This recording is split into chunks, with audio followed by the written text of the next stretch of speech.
Sir आज आप जो शाहबाद जाकर आए तो आपका क्या मतलब वहाँ देखने के बाद सर? मैं बहुत दिनों से शाहबाद जाकर उस क्षेत्र के जंगल को देखना चाहता था जहाँ मुझे समाचार पत्रों से जानकारी मिली थी कि वो 400 हेक्टर फॉरेस्ट लैंड को एक प्राइवेट कंपनी को बिजली पैदा करने के लिए एक कोई नई टेक्निक से जो बिजली पैदा करेगी उसको जंगल की ज़मीन अलॉट करी गई है।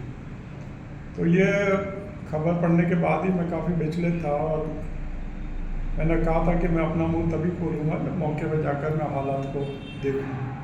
और आज वो दिन आया कि मैं मौके पर गया और मुझे ये देखकर बहुत पीड़ा और तकलीफ़ हुई और आश्चर्य हुआ कि वन विभाग का पूरा महकमा किस सहजता से इतना गलत काम कर सकता है। उच्च स्तर के ऊपर किस प्रकार से गलत निर्णय लेकर सैकड़ों वर्ष पुराने जंगल को बिना संकोच के नष्ट करने की वो सोच सकता है और उसके लिए एक प्राइवेट कंपनी को उन्होंने उसकी इजाज़त दे दी। मुझे ये भी बताया गया कि ये 2019 में इसकी योजना बनी थी मगर उसकी जानकारी अखबारों में सार्वजनिक नहीं हुई क्योंकि जो गोपनीय काम इस प्रकार के होते हैं उनको दबा कर ही रखा जाता है।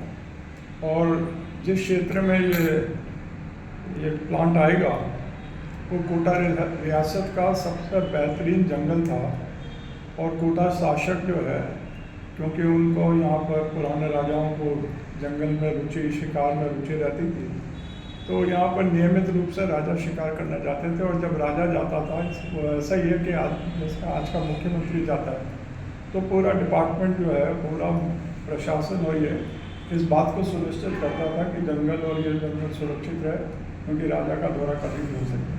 आज के जो वन के विभाग के अधिकारी हैं मंत्री हैं वो उनको कोई लेना देना नहीं है कि मौके पर जाकर देखें क्योंकि अगर मौके पर जाकर देख कर ये निर्णय लिया होता तो ऐसा निर्णय लेने के पहले वो अपने आप ही स्वयं सतर्क हो जाते और ऐसा निर्णय नहीं लेते।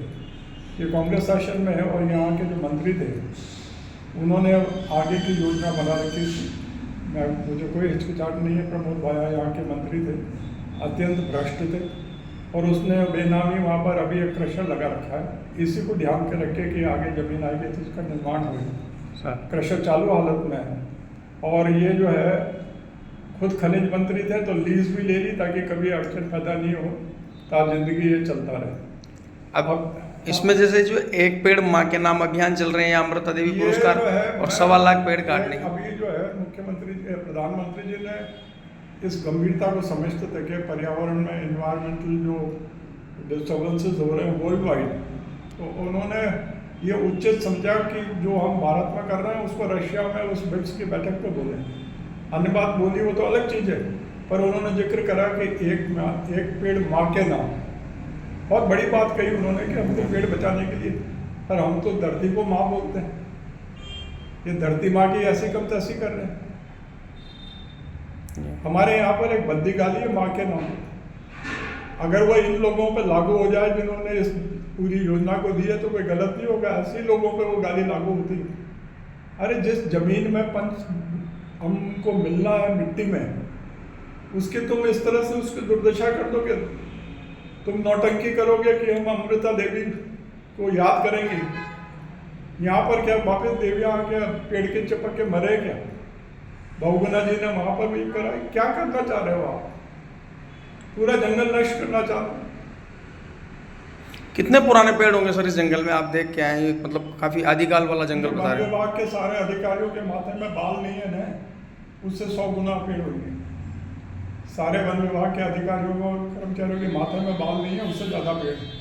और कितने पुराने मानते हैं? पुराने पेड़ हैं, इनके बाप दादे दूसरे सबकी जो उसके पहले पैदा नहीं हो तो उसके पहले के पेड़ हैं। जंगल लगाया नहीं जाता। अब इसमें क्या सरकार को सर जैसे आप बता रहे हैं हेड ऑफ फॉरेस्ट फोर्स है या फॉरेस्ट मिनिस्टर है, इनको एक बार मौके पे आके देखना चाहिए कम से कम। बिल्कुल देखना चाहिए इसको। मेरी खबर बात को सुनकर, मेरी बात तो बहुत बाद में है, मैं तो कितने दिनों बाद गया हूँ, मुझे तो चुभता है, दुखता है, इसलिए बोल रहा हूँ मैं। बोले आपने क्या लेना देना? अरे लेना देना है, पूरी पृथ्वी नष्ट कर दोगे। प्रधानमंत्री बोला, अरे प्रधानमंत्री के गाल पे तमंचा मार रहे हो तुम, चाटा मार रहे हो, झंझनाता हुआ। प्रधानमंत्री तक जाए ये खबर कि क्या ऐसी कमतैसी कर रही है सरकारें। अब ये तो ऐसा कह रहे हैं सर कि इस तरह के 13 और प्रोजेक्ट राजस्थान में लगाएंगे और सारे जंगल में ही लगेंगे। हैं? ये जो बता रहे हैं कि इस तरह के 13 और प्रोजेक्ट के लिए इन्होंने जमीन चिन्हित की है, वो सारे प्रोजेक्ट इसी तरह से जंगल में लगने हैं, जंगल में लग 13 वालों के तो जो है ये, अगर इसने हिंदुस्तान में ऐसा कोई प्रोजेक्ट चल रहा हो तो मैं जाके देखना चाहूँगा। और वो श्रीमान जी, इस जमीन के बदले में मैं मूर्ख शब्द प्रयोग करूँगा। ये मूर्ख 12 की जमीन जैसलमेर में दे रहे हैं, इनका बस चले तो पाकिस्तान में दे दें बगल में। अरे यहाँ पर अगर तुमने जितनी जमीन पहले फॉरेस्ट की लेकर जहाँ पर पौधे लगाए, मुझे मालूम है हमारे यहाँ पर गड़ेबाग फैक्ट्री आई थी, फॉरेस्ट की लैंड थी, अटरू ने यहाँ पर उसको रेवेन्यू लैंड वहाँ दे दी। वहाँ पत्थर फोड़ते हैं, एक पौधा नहीं लगा इन्होंने, लगाने में तो पैसा खर्च कर देंगे। जैसलमेर में पौधा लगाएंगे तो इनका संदेश ये है कि हम 12 को जैसलमेर जैसा रेगिस्तान कर देंगे, वो तो हरा हो जाएगा, वहाँ तो पानी पहुँच गया, इसलिए हरा होगा, खेती होगी, और ये 12 तो मर जाएगा। तो अब इसको लेके भरत सिंह क्या स्टैंड लेंगे, मतलब क्या? आपके सामने बोल रहा हूँ, मेरा काम तो ये है कि उस 12 के जिले के लोगों को जगाएं।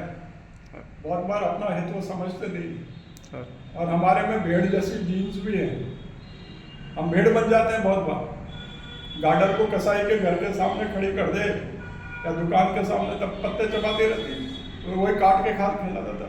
ये स्थिति हो रही है हमारी। लोगों को खड़ा होकर बोलना चाहिए, जनप्रतिनिधि को बोलना चाहिए, सांसद को बोलना चाहिए, एमएलए को बोलना चाहिए, और सरकार के मंत्री आके देखें, मुख्यमंत्री जी खुद आए, चुनाव में ये कर ले, भाषण सीटें जीतने का प्रयास कर ले, मगर